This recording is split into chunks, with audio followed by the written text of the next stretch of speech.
All right, we did it. We finished our rabbit hutches in time. What I mean by that is, we just moved to this new property. If you've been following us, you probably know that we purchased 45 acres about 2 years ago. We finally moved up here, including all of our animals. And moving livestock was a little bit challenging with the chickens and the rabbits and everything. And we had separated our bucks from the does already ahead of the move, so they would not get pregnant at an inconvenient time. But as soon as we moved up here, we didn't have any of the structures in place yet because there was no time up front to build them. And so we had to put them into those mobile hair pens, where we typically put the grow outs. And we couldn't put the two bucks together, and we only had two of them. So we had to basically merge the doe with the buck again, or put them together. And so they would, hump immediately. And from that point on, we knew they would likely deliver a litter in 30 days or a little bit less. And so we were on a timeline to build those rabbit hutches. Well, I was on a timeline. And I can tell you one thing, it was a little bit stressful because there were so many things as part of that move, that building infrastructure pushed me to the limits, but we did it. So what we actually end up doing is I brought the top here. You might remember it from previous videos. So this is from the old house. We disassembled it. There was nobody in there. So I basically chopped it off in half, left the dirt there, and transported it up on my trailer. And so all I had to do is build the foundation and put new roofing panels on that has a little bit more overhang, so they would be protected. And the other one over there, we built from scratch. And so in this video, I want to show you how we built them, what I did, because we did a few things different to the previous build, and whether or not those are going to be improvements is going to help us over time, we'll see, but I'm going to share with you what we did. So starting with this one, since we already had the top, I only had to build the foundation, and I used 4x4, no, 6x6 pressure treated lumber as corner posts. I know pressure treated, not ideal close to livestock, but we had them from the deck built, or from the deck that was built at the same time. So those were leftovers. I'm like, I'm going to use them. That's the only pressure treated wood or lumber that I used in this build, at least anything that would be exposed to the animals or to the soil. And so I dug 2 feet down basically on each corner, and put the posts in, added cement, and to have a really, really sturdy foundation. Now the challenge with digging the holes and putting in the posts up front was that, measuring the exact length and width and keeping everything level was a little bit of a challenge. I'm sure there are probably better ways on doing this that I was not familiar with, but we did our best, and we ended up, it was level, but it was still a little bit off. Like here, the top is sticking out by 2 inches, so it was not 100%, but good enough for government work, I would say. And what we did obviously on the bottom, before we did anything, we put mesh wire. This I think is 2x4 hardware cloth that I picked up before, just laid it on the ground so nobody could dig out. It sticks outside here about maybe half a foot or so on each side, so that nobody can dig in either. And then blocks and mesh wire. No, actually, no mesh. This time, no mesh wire. In the past, I added mesh wire all around. This time, I only had supporting 2x4s. I used cedar wood this time because it's naturally rot resistant, and but not toxic, obviously. So you can see in here still there is the 6x6, and then the 2x4s go in all directions, basically framing in this a little bit. I have one on the very bottom, I have one in the middle, and then there's one up here to kind of complete the build. And then I just set this guy on top and screwed it down. That's pretty much it. And then around I put the roofing panels. I had a bunch of extra roofing panels that I used here. Those are the sturdier ones. They are not necessarily inexpensive. I think they're like 30 something bucks a pop, but I already had them, and I figured I might as well use them.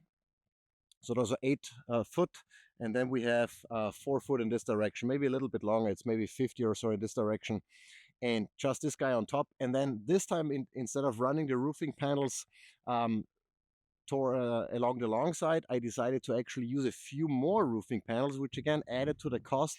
But by using 1, 2, 3, those are 36. Those cover 36 inches or 3 feet, and they're 8 foot long. And I managed to let them overhang here quite a bit. I mean, this is probably 2.5 feet, 3 feet maybe, that they overhang to give enough protection here to the feeder, which is important because in the past we had all of the feeders on the inside, and those feeders are not really meant to be mounted on the inside because the snap-in mechanism here works with the feeder being facing the mesh wire or the cage wire and then snapping in this way. It doesn't really work reverse where you have the back of it facing the mesh wire, and then, I mean, you can probably get away with it, but it was super inconvenient. We decided we're going to do it the right way from the get-go, and also make it easier to refill those feeders because you can have access to the outside. You don't need to open it or anything.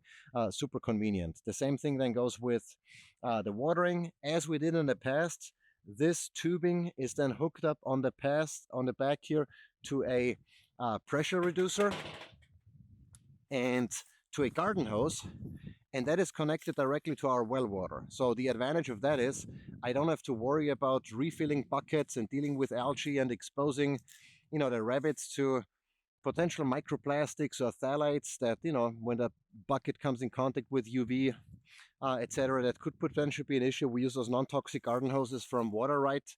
They are lead-free, and they are, as healthy as a garden hose, I guess, can be.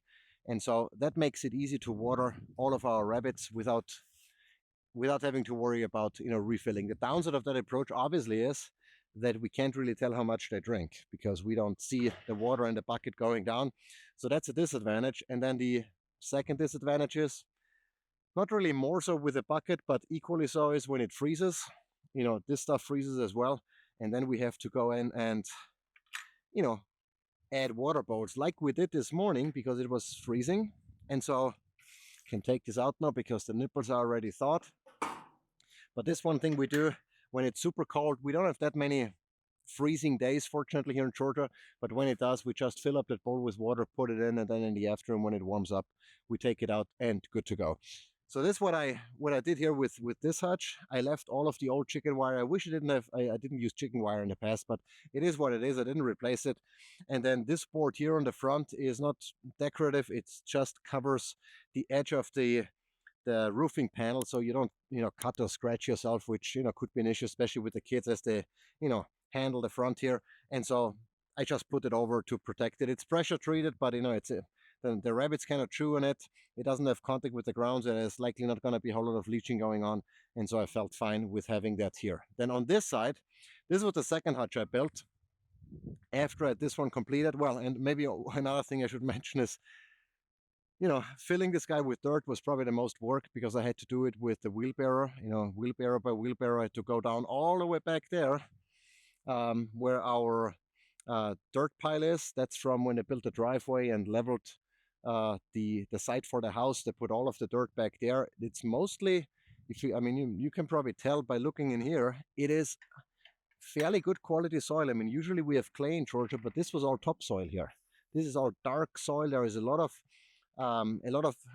little critters were in there, like larvae and all kinds of things that were hiding, and then earthworms and stuff. So it's good quality soil, but nonetheless, filling the 8 by 4 by 2.5, that was a lot of cubic feet of dirt that I had to bring in here. That was a pain in the ass and took the longest, but it was a good workout nonetheless. Maybe another thing that because I just see it here, I added this roofing panel here on the side, that scrap panel that I had available as well, because the wind is typically coming from this side. So if there's rain coming in, it protects this side a little bit. Obviously there is still a potential for rain getting in there, but so far that hasn't happened. So I'll see how it goes, because the wind sometimes changes. Very often it comes here from the northwest, but occasionally, like today, it actually comes from the south. And so depending on where the wind comes from, I might actually add another roofing panel here, because I noticed a couple of days ago when it was really, really cold, the wind was blowing in there and they were, hiding down there, trying to get out of the wind and out of the cold. And so I might be adding a roofing panel here. I have a couple of more scrap panels that I have at my disposal. So that was number one. And then I built number two, and I figured I'm going to make my life a little bit easier. And instead of putting those 6 by 6 posts into the ground, I just stood them on the ground. I didn't dig them in at all, because I figured there's going to be enough weight on it. It's not going to be a problem. And that made it a little bit easier for me to level everything and get everything exactly square, so that when then I built the top, I could easily set it on top, and you know, and it'll be a little bit more accurate than this one, and nothing is sticking out, at least not as much. Here I worked with heavy duty wire from the get-go. I didn't use any more chicken wire, even though I had plenty of chicken wire left. And so I used this heavy duty wire for a couple of reasons. Number one is it makes it really easy to clip in the nipple trinkers anywhere basically where that wire is. Same for the feeder, super convenient. Um, I use the same concept here with the wire on the bottom, obviously, with the roofing panels all around, with the support 2x4s, all cedar on the inside. There is maybe, I think those up here might be pressure treated, because my first idea was to have this guy standing on the ground, and I'm like, no, you know what, I'm going to raise it up more. So I built a foundation, and so this was supposed to be in contact with ground, ended up not being. And so this is pressure treated. All of the other lumber here is cedar. Actually, a little bit echo in here, I can tell. And here I used dirt from our second dirt pile, which is mostly clay. It was easier to shovel. And the other thing that I did differently, I used those Samson ties or whatever they're called here to strap down the top to the bottom, so that thing absolutely does not move. I actually added a couple of more extra 2x4s to make it even more robust. I think it's overkill, but I had the lumber and figured, why not? Everything else is pretty much the same in here. To be quite honest, I think I could add a little bit more dirt. I didn't do it because I was on a timeline. I wanted to move those rabbits in, but on the bright side is by not having so much dirt, it gives us more room to grow. We use a deep litter method here. That means we keep adding carbonaceous material. In our case here, it's usually pine shavings, and then depending on how much hay they eat, also hay on top. So we have more room to grow before we have to remove layers. Here I can remove this guy as well. I already made a mess out of it, and the nipples are thawed. But the rest is pretty much the same here. The doors are a little bit different. The one thing that I did differently this time is I didn't have long enough mesh wire here, so I had to build in the support beam here. And over here, actually, it is exactly in the way where the feeder could be. So that mistake I did not do again. So I made the doors differently by using taller wire that would cover the entire. I just had to patch it up here a little bit because the corners here. In fact, I did all of this so I wouldn't have a gap. That's the only reason. So I could have thought about that before, but that's the only wire I had here at the local hardware store, and that's the one I got. Here I added the roofing panel on the side to prevent the wind and the rain from coming in here. And then the back here is pretty much the same again. Here down here you can see the mesh wire on the ground so they cannot dig out. And up here I added a scrap metal as well because this mesh wire here wasn't long enough, so I just screwed in the roofing panel here. You can see there from the inside. There would be a small gap, but not really a big deal. I mean, rats could potentially get in, but I don't think rats are going to be an issue here. As long as any other larger critters are not able to get in, we should be all good. They started digging already, as you can tell, but only some, because they're both, that's our doe, she's pregnant, and that's our buck here, Rambo. And they're supposed to deliver here in the next 2 weeks or even less. So we'll see if they do, or if they got too stressed out. And those guys here, actually, they already had a massive tunnel. You can see our doe down here and Charlie Brown, our buck, and they actually have a tunnel down here that I think they covered with hay, because that was already super deep. Both of them could disappear in there.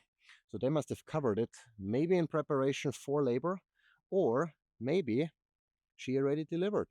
Who knows? We'll see once they pop out in about 3 weeks after delivery. So, but yeah, that was it. To be quite honest, the initial idea, if you've been following us, was to build those rabbit hutches over there on the outside of the carport.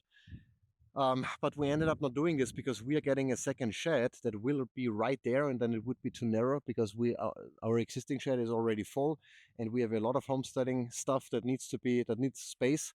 And so that's why I moved them here, more out in the open. But I think it's still fine, close to the house, so we can do chores easily.